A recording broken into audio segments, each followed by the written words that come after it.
KIP Aceh Jaya mulai melakukan penyortiran kotak suara untuk pelaksanaan pemilihan kepala daerah serentak. Penyortiran kotak suara tersebut juga mendapatkan pengawasan ketat dari Polres Aceh Jaya dan Panwasli setempat.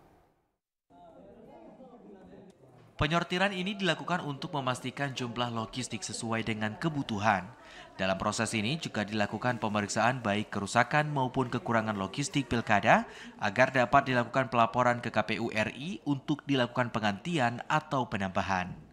Penyortiran kotak suara sudah dimulai sejak beberapa hari yang lalu dengan melibatkan petugas dari KIP setempat dan mendapatkan pengawasan ketat dari Polres Aceh Jaya dan Panwasli setempat. Hingga saat ini logistik yang telah diterima KIP Aceh Jaya sebanyak 5 jenis yakni bilik suara, kotak suara, tinta, segel, dan kabel tis. Kasubag Umum dan Logistik KIP Aceh Jaya, Syamsul Rizal menyampaikan, jumlah kotak suara yang sedang disortir oleh petugas sebanyak 432 kotak sesuai dengan yang telah didistribusikan ke KIP Aceh Jaya.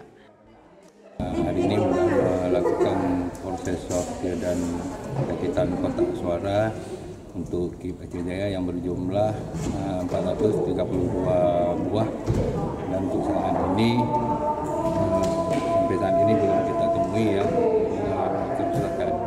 Tapi ini belum selesai kita lakukan perakitan karena target kita untuk perakitan 1-2 hari targetnya. Untuk proses sortir dan perakitan ini kita melibatkan sebanyak kurang 10 orang personil. Untuk Aceh Jaya yang sudah masuk logistik ada 5 jenis logistik. Pertama bilik suara, kotak suara, tinta, segel, dan kabel tis.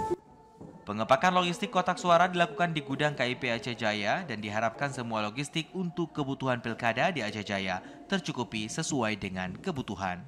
Dari Aceh Jaya, Musliadi, TVRI melaporkan. Jelang pelaksanaan pilkada